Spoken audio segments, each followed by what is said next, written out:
Estamos num momento bem complicado no Brasil, todo mundo sabe. Algumas pessoas descobriram o que é o Brasil que nós, povos indígenas, já conhecemos desde 1500. Algumas pessoas descobriram ano passado. Medos de se perderem alguns direitos, medo de sofrerem violência, medos diversos, medos, inclusive medos abstratos, que as populações indígenas no Brasil já conheciam esses medos desde 1500. Sejam bem-vindos ao Brasil. Esse é o Brasil. Sejam bem-vindos. Yo, yo, Zaha, yo, Zaha, Zaha.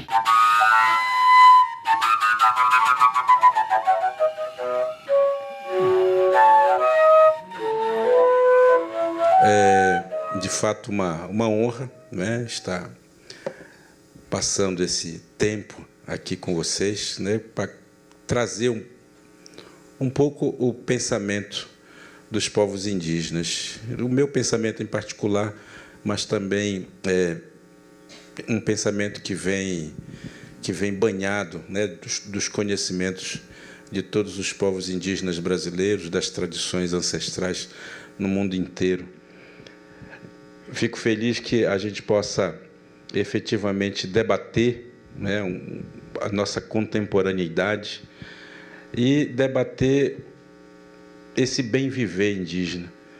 Mostrar que esse bem-viver, ou jeito indígena de olhar para a vida, para o mundo, para a realidade, para as estrelas e para si mesmo, é uma forma também de resistir. Resistir a um sistema econômico, um sistema político, né, um sistema financeiro que quer engolir a gente o tempo inteiro. E a nossa resistência tem sido de procurar viver a nossa vida de uma maneira digna, né? Não abrindo mão daquilo que os nossos ancestrais nos deram, nos ajudaram a construir. Eu acho que eu tenho procurado fazer um trabalho de ajudar o Brasil a pensar sobre si mesmo, tendo como ponto de partida o bem-viver indígena. Eu tenho procurado fazer com que o Brasil não esqueça de onde o Brasil veio. E, na medida em que nós vamos apresentando o conhecimento, as sabedorias indígenas, a gente vai pensando nas pessoas um pouco da verdade que mora nelas também e da identidade que mora nelas. Identidade essa que nós, brasileiros, estamos deixando escapar pelas mãos, né? Quando a gente repete esses discursos todos de ódio, esses discursos todos de repulsa ao diferente.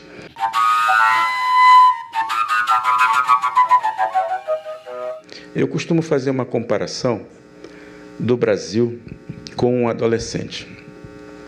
Porque, na minha visão, o Brasil não é um país adulto. 519 anos não torna ninguém adulto, né? E também não faz nenhuma criança. Então, o Brasil está ali, entre a criança e o adulto. E quem está entre a criança e o adulto, quem é? O adolescente, né? E o que caracteriza a adolescência? Que crise é que a adolescência traz consigo? É a crise de identidade. O que é a crise de identidade, se não uma necessidade que a gente tem que descolar do passado e aceitar o que nós somos? Se descobrir, né? Se descobrir, se reconhecer. Sabe o que o adolescente Brasil faz? Como todo bom adolescente, ele vai no espelho, olha e vê as marcas que estão no rosto dele. O que esse adolescente Brasil faz? Joga veneno em cima das marcas. Porque ele não se identifica com elas.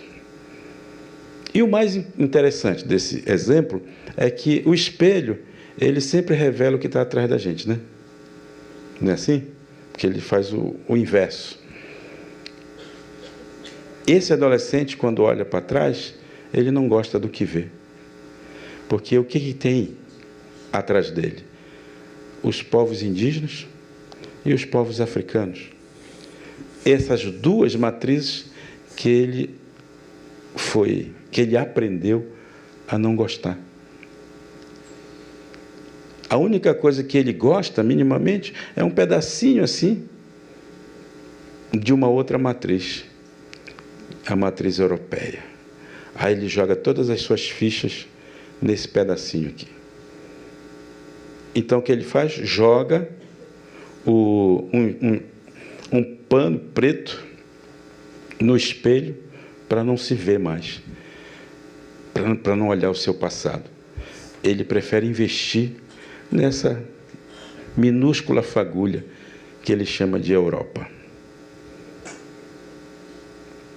Esse adolescente nunca vai crescer, porque o que caracteriza exatamente a adolescência é a reconciliação que a gente faz com aquilo que nós somos. É quando a gente aceita que estamos num processo. Infelizmente, ou felizmente, talvez, o Brasil precise fazer uma reconciliação com a sua história. Ele precisa olhar para trás. E precisa aprender a gostar da sua história. A impressão que eu tenho, como um observador, né, é que o nosso país, o Brasil, ele não gosta de si mesmo. Isso por quê? Porque ele é um adolescente. E a esperança é que a gente consiga tirar esse pano que tem na frente do espelho e o Brasil consiga se ver, se enxergar, se perceber. E aí, só aí, é que ele vai efetivamente alimentar em si a ideia do pertencimento, que é o que os indígenas têm mostrado. Porque só o pertencimento é que nos compromete com as coisas, juntamente com o presente.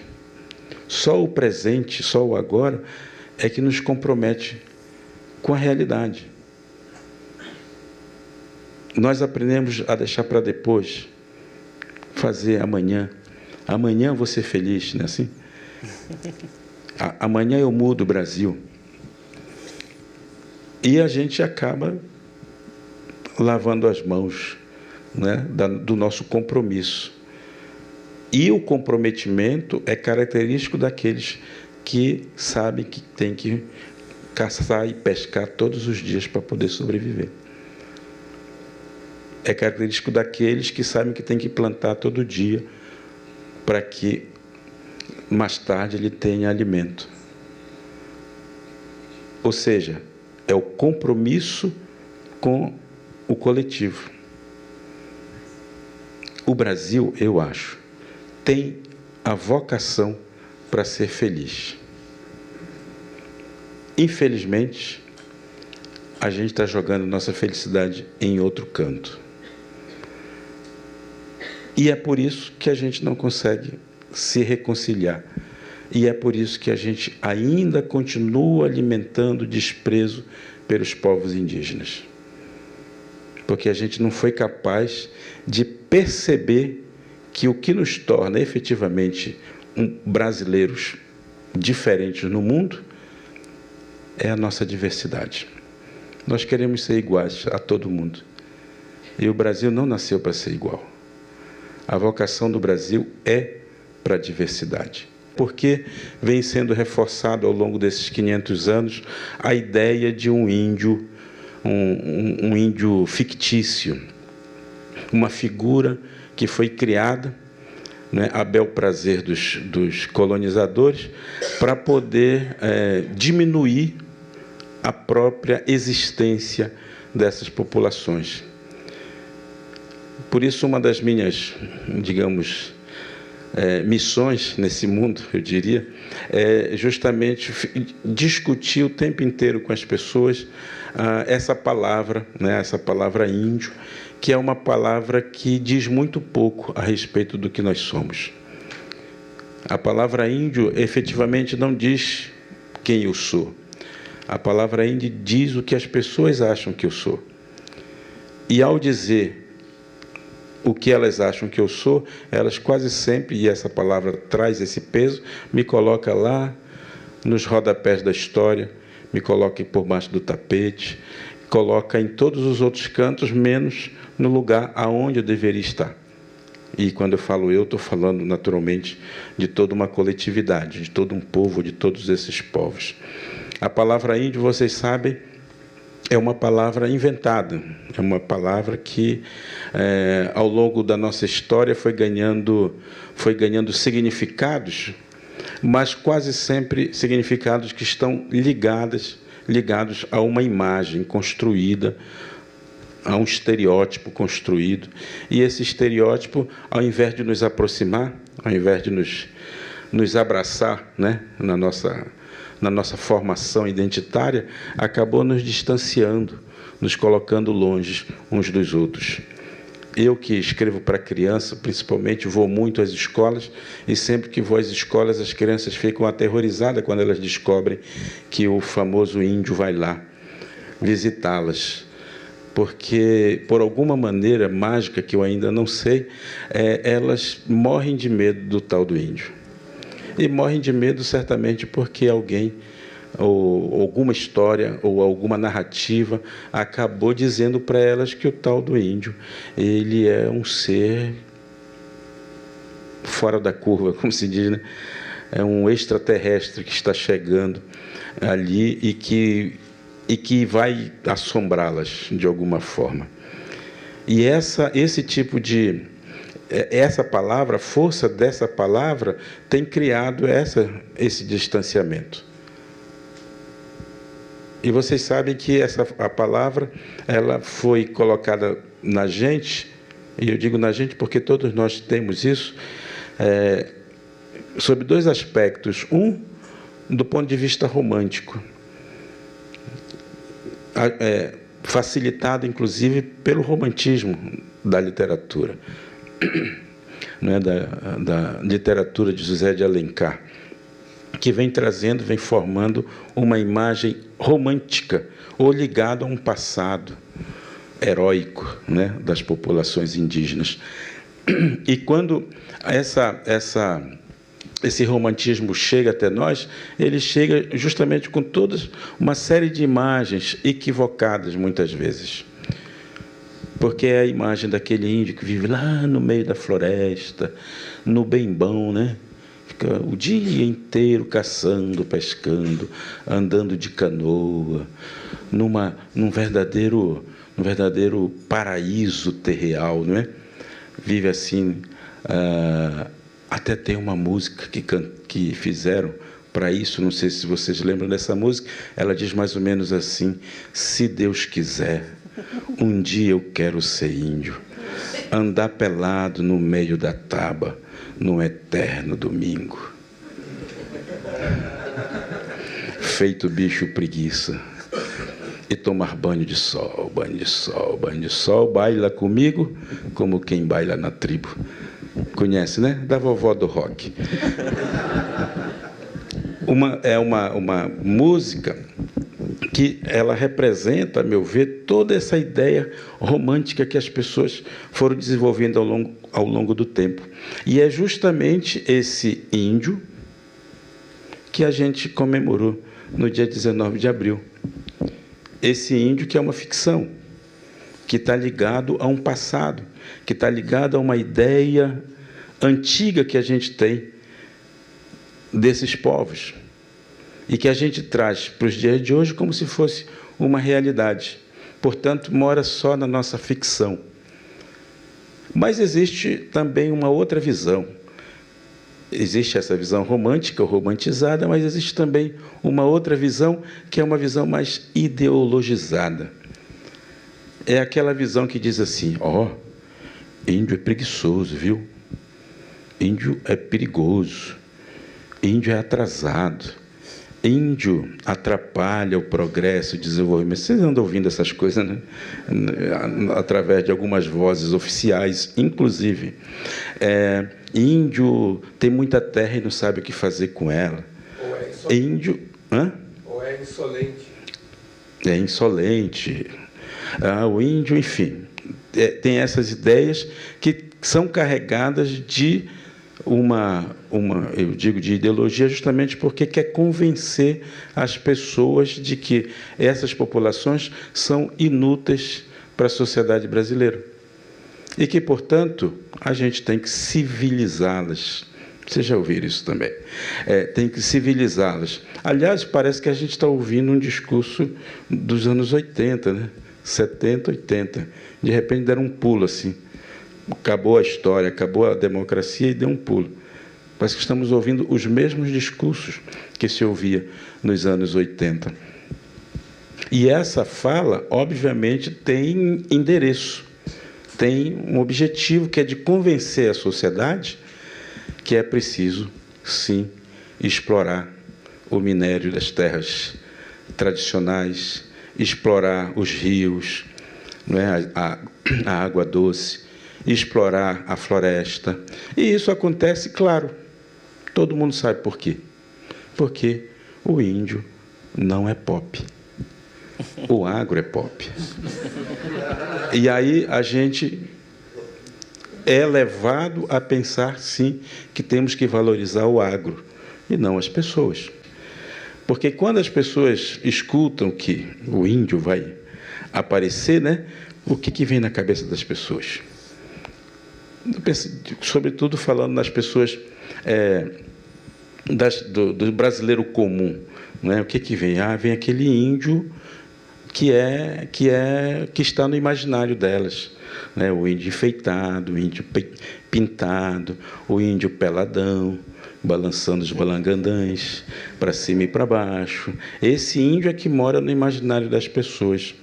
Aí, quando de repente alguém diz assim, mas esse índio, ele foi para a universidade, esse índio ganhou o prêmio Jabuti, esse índio ganhou o prêmio no cinema, esse índio está expondo lá em Nova York suas obras de arte. As pessoas arregalam os olhos e dizem imediatamente, então ele não é mais índio de verdade. Ele não é mais índio de verdade, ele já é um de nós. Como se isso fosse um grande elogio a se fazer para alguém. Ele já é um de nós, já se entregou ao sistema. A gente já pode, né, já provavelmente já é mais um corrupto na história. As pessoas se dão o direito, porque o brasileiro se dá o direito de dizer quem pode ser e quem não pode ser, quem é e quem não é. Elas se dão o direito de criar uma imagem na cabeça e não se livrar nunca mais dessa imagem. E a gente esquece exatamente de que nós somos seus contemporâneos.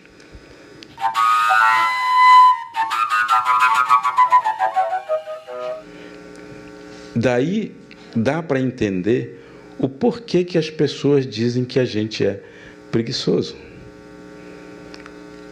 A gente é preguiçoso porque a gente não entra na vibe chique, não é isso? A gente não entra na onda da produção, do acúmulo de riqueza. Porque o acúmulo de riqueza nos tira do agora. Porque o acúmulo de bens nos leva a querer mais bens, a construir coisas. E as coisas que a gente constrói nos prendem. As coisas que a gente constrói nos prendem. Elas fazem a gente esquecer da onde a gente veio. E as coisas que a gente constrói acabam, às vezes, nos tornando egoístas. Quase sempre, né? Eu diria. Nos tornando egoístas. Enquanto que aqueles agrupamentos, aquelas pessoas, aquelas comunidades que têm uma vida coletiva, elas olham mais uns para os outros. Porque a natureza é assim, a natureza é generosa, né? As pessoas aprendem a fazer, a ter essa postura de generosidade. Daí a gente entende o porquê que os indígenas consideram seu território como terra sagrada. É justamente porque não é algo especulativo, não é propriedade individual, mas é parte da gente, parte do que nós somos. Tudo isso tem a ver com essa compreensão do tempo. Tudo isso tem a ver com como nós olhamos para o mundo e como nós nos relacionamos com o mundo.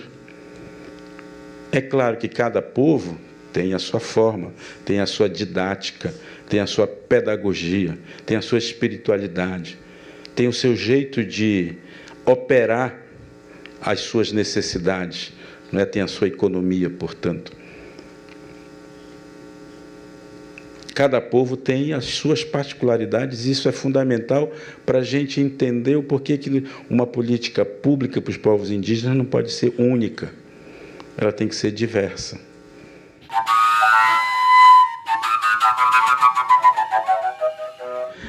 E eu queria começar, então, essa nossa prosa falando exatamente um pouco sobre esse tema do tempo. Eu gosto sempre de falar do tempo porque ele praticamente coloca exatamente o que há de diferente entre nós. O que há de diferente entre as nossas relações, o que há de diferente entre as abordagens que as pessoas fazem a respeito do que nós somos. Porque vocês sabem que o Brasil tem uma diversidade cultural e linguística muito grande. Ainda hoje, apesar de toda essa história de derrocada que tem acontecido, ainda hoje nós temos uma diversidade de 305 povos, 305 formas de olhar para o mundo, 305 formas de humanidade. E ainda são faladas no nosso território 274 línguas. Mas, infelizmente, nós aprendemos, ao longo do nosso processo educativo, que no Brasil só se fala o português, que é a língua do colonizador. Essa língua que foi imposta também para os nossos povos, além de ter sido imposta para o próprio povo brasileiro. Lembrando que, inclusive, o nosso português, não é? É um português absolutamente diferente dos outros países que falam a língua portuguesa, exatamente por conta da influência do tupi na formação da nossa língua, né? E, claro, da influência também das línguas africanas que por aqui chegaram e influenciaram a formação dessa língua que nós falamos, mas que continua sendo a língua do colonizador. E em Munduruku não existe a palavra futuro. E não existe a palavra futuro, talvez, não sei se vocês sabem disso, é porque simplesmente o futuro não existe. O futuro é pura especulação, efetivamente. E as palavras indígenas, elas são dadas muito em função da experiência que a gente faz de algum acontecimento. As línguas indígenas, elas são línguas muito práticas. Por isso... Existe a palavra amanhã? Amanhã, sim. Aí não vamos pensar o futuro de uma forma mais a longo prazo lá, né? Essa ideia do futuro como um planejamento a longo prazo. O amanhã, o depois, claro que existe essas palavras. Mas a gente costuma, então, colocar as coisas de uma forma muito prática. Se vocês pegarem o que significa a palavra Guanabara, vocês vão entender o que eu estou falando, né? Se pegarem a palavra Niterói, vocês vão perceber do que eu estou falando, porque são palavras que têm a ver com algum tipo de experiência que a pessoa, que um grupo teve com relação à natureza. Essa é a praticidade da língua que os indígenas têm. Portanto, são coisas que foram experimentadas. Que eu saiba, ninguém conseguiu experimentar o futuro ainda. Portanto, essa palavra, pelo menos entre os Munduruku, não me consta que alguém tenha experimentado. Então, essa palavra não foi criada pelo nosso povo. Então, nós não planejamos, nós não criamos a ideia do futuro, mas damos a importância ao presente. Por quê? Porque a memória faz esse movimento. Vai lá no passado, nos dá explicações para a gente viver melhor o dia de hoje. E aí vem a ideia do tempo, que eu queria lembrar para vocês.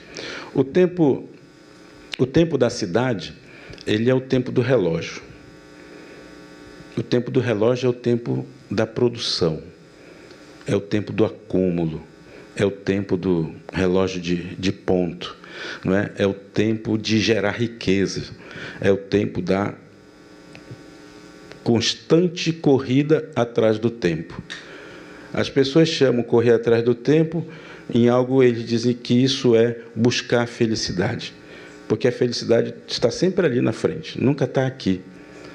Essa visão de tempo é uma visão linear. Por isso nós aprendemos o tempo, a história, né, temporal, como passado, presente, e nos ensinaram que existe um tal de futuro. E as pessoas esquecem o passado, não vivem o presente, mas vivem correndo atrás de um futuro. E o futuro, ele é uma conquista a ser feita. E as pessoas apostam todas as suas fichas no tal do futuro. E fazem isso acumulando coisas, porque dizem, um dia, sim, quando eu me aposentar, aos 99, eu serei feliz. Aí eu vou poder usufruir da riqueza que eu acumulei. Afinal de contas, agora sim eu vou poder viajar, né, com uma bengalinha, assim, vou poder viajar pelo mundo inteiro. Então, e nós educamos as nossas crianças, dentro dessa perspectiva do tempo linear, nós educamos as nossas crianças a nunca estarem aqui e agora, a sempre estarem pensando lá na frente. A pergunta que mais se ouve dos pais, dos adultos para as crianças é: o que você vai ser quando crescer? E a criança cresce achando que ela vai ser alguém um dia e que ela nunca é alguém agora. Porque nós vendemos para essas crianças a ideia de um futuro. Nós vendemos a ideia de que elas só poderão ser felizes se forem alguém na vida. Esse tempo linear, ele é um tempo que nos tira do agora. Ao contrário, o tempo indígena não é o tempo do relógio. O tempo indígena é o tempo da natureza. E vocês sabem que a natureza é cíclica. A natureza, que recentemente passou por uma mudança, não é? Ela era verão e agora é outono. Ela se desdobra sobre si mesma para poder se renovar. Ela faz esse movimento o tempo inteiro, não é isso? E ela faz isso por quê? Porque ela precisa estar o tempo inteiro num processo de movimento. E veja que eu estou falando da natureza como um ser vivo. Não estou falando como uma ideia abstrata, mas como um ser vivo, né? E todo ser vivente vai mudando de pele, né? De vez em quando.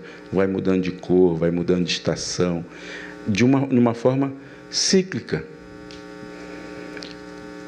Esse tempo circular é um tempo da natureza. É o tempo de quem só tem dois tempos possíveis. O passado, que é o tempo da memória. O passado é quem diz quem a gente é, da onde a gente veio e o que a gente faz nesse mundo. E existe o outro tempo, que é o tempo do agora, que é o hoje, que nós chamamos de presente. Meu avô, quando queria falar isso, ele dizia assim: se o momento atual não fosse bom, não se chamaria presente. Yo!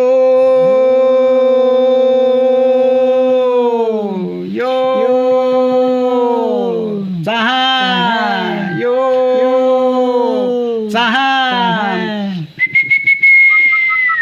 Saham.